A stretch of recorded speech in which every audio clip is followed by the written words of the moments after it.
Caution. Anglosphere radio contains psychological warfare. Surrender is advised. You're telling me Americans feel blessed by diversity? Yes, they do. Why is it that they escape from it at every opportunity? One British politician today talks about British power and British glory. They're ashamed to be British. They're ashamed to be English. They're ashamed to be white. Ashamed of these flags up here and behind me. Well, we're not ashamed. Why are we allowing out of control degenerate congressmen to decide for us how our nation will look 30 years from now? I don't want to press one for English. I want to press one to have them deported. Welcome to Anglosphere Radio. I'm your co-host, TJ. And I'm Sean. And today on Anglosphere Radio, we have a very special guest. The one, the only, the famous Libertarian Realist. Greetings to the Anglosphere from my undisclosed location in northern Idaho. So Libertarian Realist has recently done a lot of traveling, both in and outside of Europe, around the world, and he's been putting a lot of that up on his channel, videos of it, documenting the demographic decline around the world. And so we thought it would be fun to have him on to ask him some questions about that experience. To begin with, I guess, were there any countries that you went to that stood out to you as being particularly disappointing in terms of the level of demographic decline that you saw there? Well, I would say that Dublin was disappointing. I thought that it was relatively better off than a place like London, and in some ways it was. But if you go into the city center of Dublin, it is very heavily hit by third world immigrants and refugees. So that one stood out, and then Malmo, Sweden, also stood out, but I was kind of expecting that because I had seen the horrific YouTube videos of the no-go zones and the immigrants who hurl stones at fire trucks and ambulances as they try to serve the needs of those communities. Do you think going there, did it affect at all, I guess, your view of how powerful demographic decline has been in Europe? Well, I don't know if anything that I saw fundamentally changed, but it's important to understand that demographic decline is almost two entirely separate concepts when we're talking about Western Europe versus Eastern Europe. When I went to places like Ukraine and Latvia, these are countries that still have relatively low rates of immigration and virtually no third world refugees coming in. But Ukraine and Latvia have among the highest rates of population decline in the entire world due to their below fertility birth rates and the fact that they're experiencing a lot of outflows among young, highly educated people who go elsewhere for what they perceive as better job opportunities. So these countries are in free fall. They're in demographic and economic collapse. I guess you don't hear very much about Eastern European countries. Right, and until the conflict in Ukraine made the headlines this year. But, you know, Russia and Ukraine are two countries that, from my perspective, their populations are similar. Obviously, they have different histories, and the Ukrainians deeply resent the Russians for their role in communism when Ukraine was part of the Soviet Union. But it just seems insane to me that they're going to war now when both countries are in demographic decline, and both countries ought to have similar interests. Unfortunately, the government's interest isn't always perfectly in line with the population's interest. That is true. Were there any countries that you found that particularly were resisting demographic decline the most? No countries in Western Europe are really resisting it, anywhere from Denmark to Spain. I mean, the people there are certainly movements there that are trying to resist it. Maybe the only country that has been relatively successful that I visited is Japan.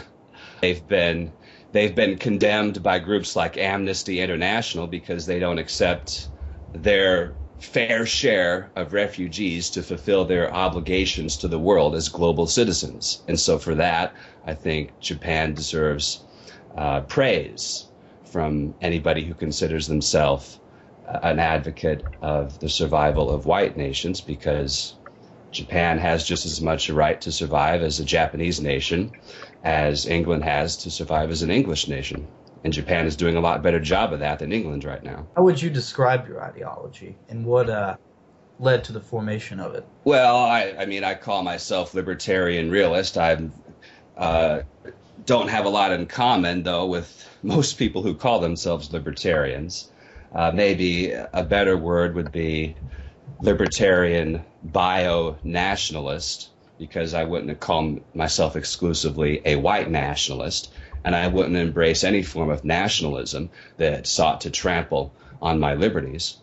I put out a video a while back called The 4 Pillars of Highly Successful Societies, and those 4 pillars were borders, freedom, genes, and aesthetics.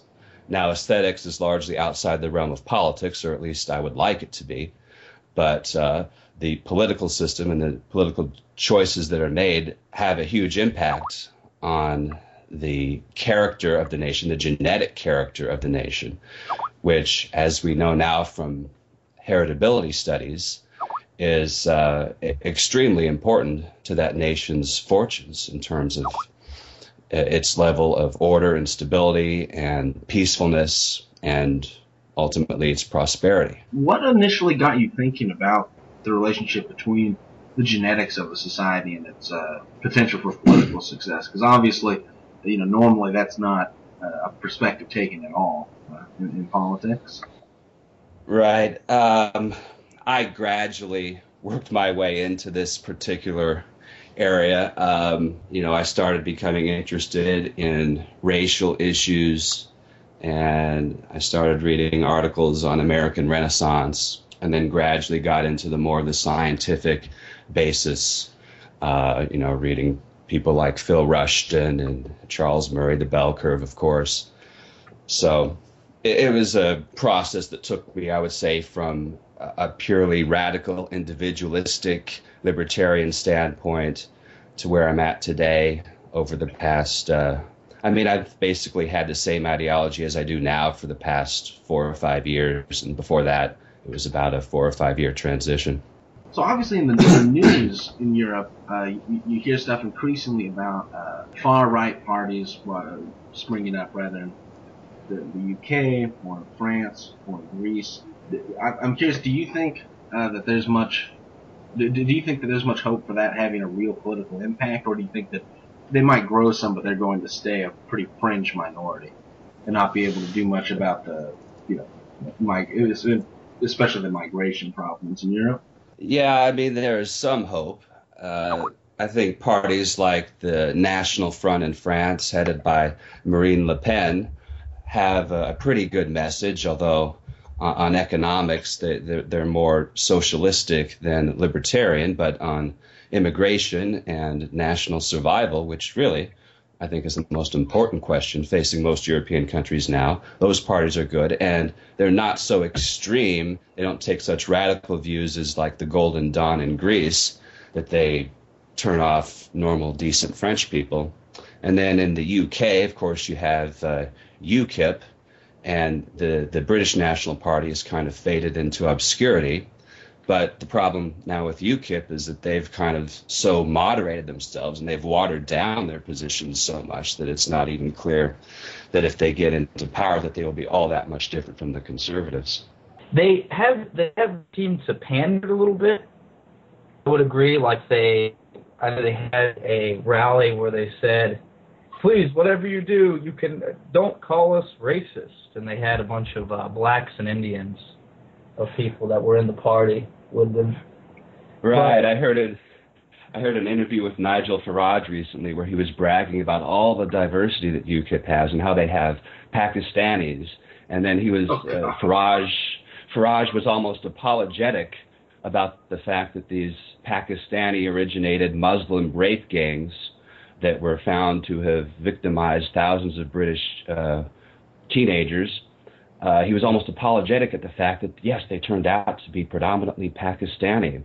So, when I see parties like this, and Rand Paul in the United States has started doing this also, trying to appeal to diversity objectives, well, then they're basically embracing affirmative action, basically embracing the racial politics of the left.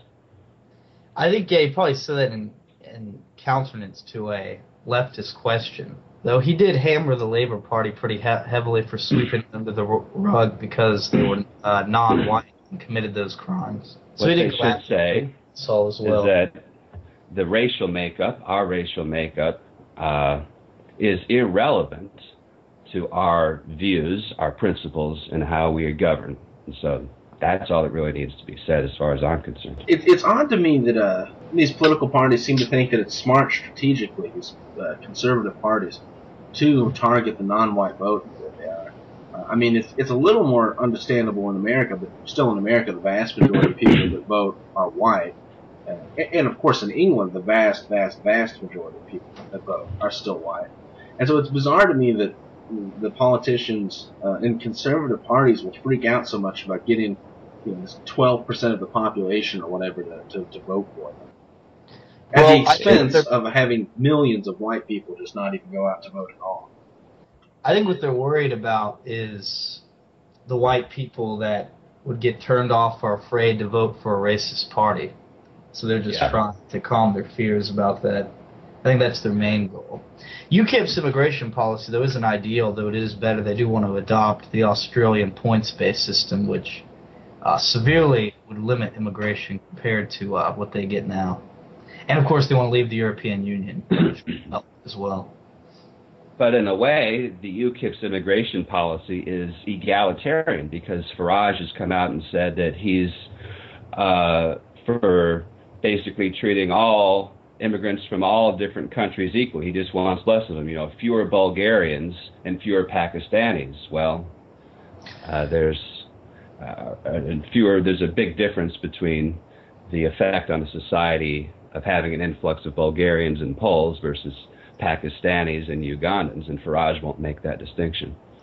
Yes, he doesn't make that distinction at the national level, though you have to remember the points-based system, it's based on how old you are, what your education level is, I believe how much income you currently have, so, and of course if you committed a crime or not in your country. So it would disproportionately affect backward, poor, violent nations. But I would agree it's definitely not the ideal immigration policy. And as for the issue of conservative politicians trying to get the non-white vote, in the U.S. now, every election cycle, the media always runs this story about how Republicans this year are going to try to get the black vote. And they just send Republicans on this futile public relations effort and this futile spending, to the extent that they actually do it, to try to get blacks to vote for them, when really, if they really want more votes, they need to target, first of all, white working-class voters, especially in the Northeast, where they're still largely Democratic, and the biggest non-white portions of the electorate that are growing are Hispanics and Asians. Republicans used to get a majority of the Asian vote, but over the past 20, 30 years, it's gone heavily Democratic. So that's an area where they could actually make gains. Blacks, unless you completely embrace what the Democrats do for blacks, you're not going to get more than 10% of the black vote. It's just a waste of time. Well, in terms of the Asian vote and the Hispanic vote, of course, the Republicans have done pretty well with the Hispanics in certain elections. George Bush famously got a lot of the Hispanic vote. But I've heard it argued that the reason why these minorities have become less Republican is essentially that the Republican Party has become more consistently conservative, especially on social issues. And so that if you look at stuff like gay marriage or abortion or immigration, and you look at what Hispanics and Asians think about that stuff, they're extremely liberal about most of those things. The Asians, as I understand, aren't as liberal in terms of the economic stuff, although Hispanics are basically socialists, which is surprising since they mainly come from socialist countries. But I don't know if the Republican Party could get back the Asian vote in a substantial way, or the Hispanic vote, without at the same time alienating a lot of socially conservative white people. Yeah, mainly. I mean, the Republican Party has certainly become more centered around its southern white Christian base. You have places in the Deep South now where Republicans now get 80% of the white vote. It's almost as much of a block, as solid of a block as the black vote is for Democrats. But you were talking about those New England states, and they actually, a lot of them voted Republican as recently as 1992, for 1992. Well, they ought to be able to get places like New Hampshire and Iowa, Wisconsin, places that are still more than 90% white in some cases, that still often vote Democrat in presidential elections. Yes, even Vermont in the 1980s voted Republican. And its demographics haven't changed, in terms of race, haven't changed that much at all. So you would think that would be where the, if anywhere, where more libertarian Republicans could do well, would be in places like this. But if you, I don't know, it's kind of weird that if you think about the Republican senators that are most often associated with libertarianism, you look at Rand Paul, Mike Lee, and Ted Cruz, right? They're from Texas, Utah, and Kentucky, which is very strange. Yes. You think a place like New Hampshire would be the place to elect someone like Rand Paul, if anywhere? Well, I think those libertarians who went to New Hampshire in the name of creating a free state have been, and are going to continue to be sorely disappointed. Because New Hampshire is more Democrat now than when the Free State Project started. Or radical libertarians have a tendency to help out the Democratic Party. There's a great video of one of those New Hampshire libertarians on YouTube trying to homestead a government park. He brought out some ridiculous old musket to defend his property. Of course, the police took him away. In terms of the long term for the U.S., obviously in the right wing, especially the far right, there's a disagreement about whether or not in the long term it's going to be more useful to try to take the country back, so to speak, or to, break it apart. What are your thoughts about that? I think ultimately the country will have to be broken up. It's just the makeup of the country, politically and racially, is just not really well suited to creating some kind of a libertarian revolution across this large of a geographical area. But breaking up in itself won't accomplish a whole lot. I mean, you have places like the state of Jefferson in Northern California. They're trying to separate from the state of California, but probably not ultimately become a sovereign state. And even if they did become sovereign, it wouldn't really change much anything. I mean, the battle is ideological, not strategic. Well, yeah, obviously the strategy can only come after an ideological change. If America was broken up into, 10 different countries, all of which still allowed the same levels of immigration that the current U.S. government does, that wouldn't be very helpful. Probably worse, actually. Where do you think the best place would be for a secessionist movement for European Americans? Well, if you're talking about like trying to get everybody to move into a particular area and then separate and claim it as their own sovereign territory, I don't know. Where I'm at now, northern Idaho, northwestern Montana, this would be a very great area, but it's landlocked. Yeah, you'd want to get somewhere near the ocean where you have access to the ocean. Well, one major barrier, I guess, to forming, because sometimes far-right people will talk about how we don't need to convince most of the country that secession's okay. We just need to convince maybe 1 million people, and have all those 1 million people move to the same place. Mm-hmm. And one difficulty with that is that sometimes they talk about basically setting up racially restrictive communities beforehand, and then using those communities to vote to secede. So-called racially restrictive covenants in America are actually illegal if they restrict non-whites. It's illegal for black people to do it, I guess, or Asians. But white people, the liberals could actually come in and like sue such communities because it's, I guess the courts declared sometime in the 40s that it was illegal to do that.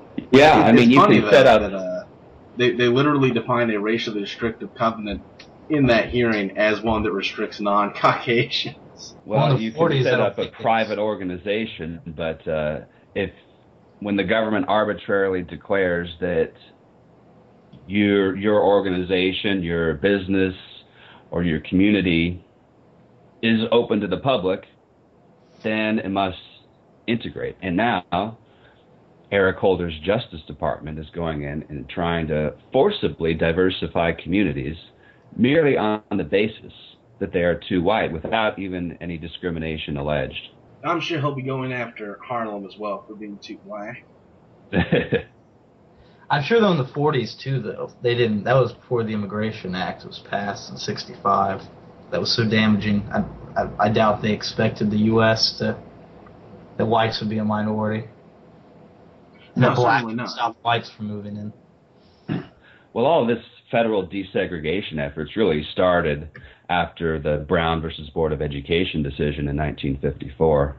Before that, it was considered the law that you could have set racially exclusionary areas as long as people's other constitutional rights weren't being violated. Yes, a much superior position. Well, I guess one more question, and that is, well, what is your opinion about the Anglosphere relative to the rest of white countries? Well, the Anglosphere countries I visited included Northern Ireland, which is part of the United Kingdom. I have to explain this to people sometimes the difference between Northern Ireland and the Republic of Ireland.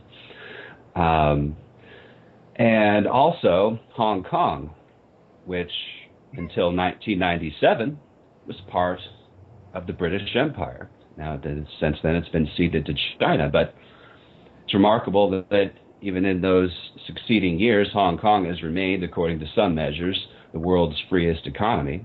So when you have this influence of Anglosphere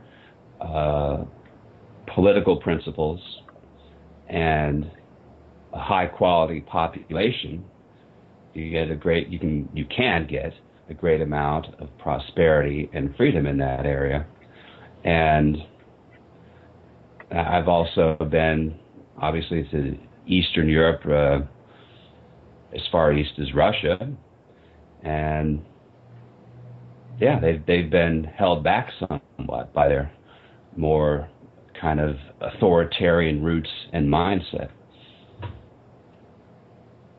And who knows, maybe even genes. Yeah, there can be significant genetic differences between different populations of white people. You should never assume that any population is equal to any other. Do you think that the Anglosphere should build closer ties together? Closer ties between the remaining countries in the Anglosphere?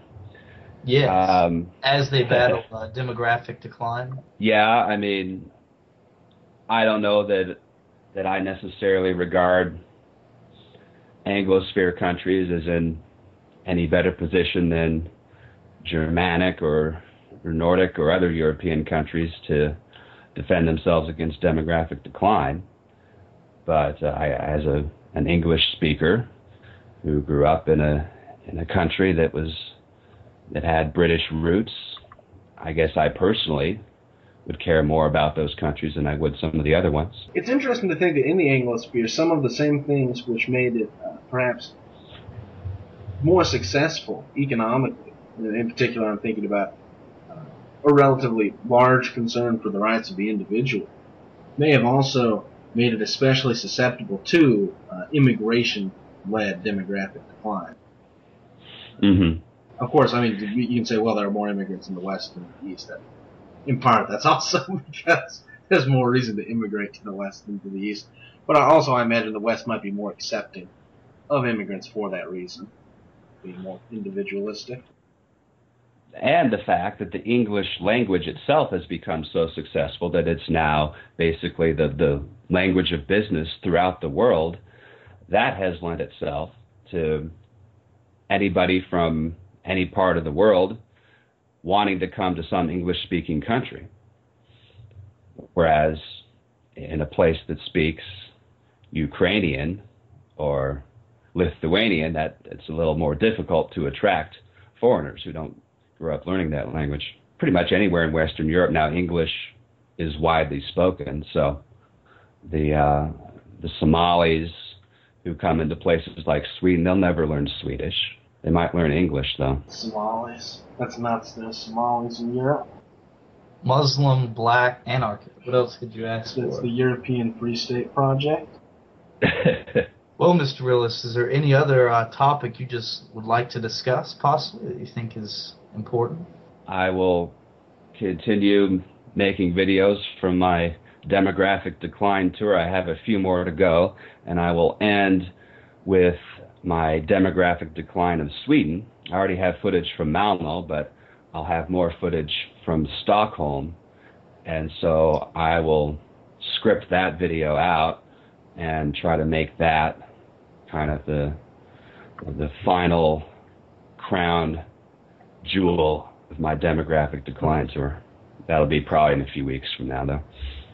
Yes, and in case anyone hasn't already found you or subscribed to you, you can find his channel at Libertarian Realist on YouTube. I think it's Libertarian Realist 2 now. Oh, that's right. Your first account got taken down for hate speech or something. Isn't that correct? That's correct. So the YouTube name is Libertarian Realist 2. If you enter a search for Libertarian Realist, you'll also find my blog. We'll put a link to your channel in the description of this video. Well, it was a pleasure, Mr. Realist. Thank you for joining us today, and we'll see you next week. Long live the Anglosphere.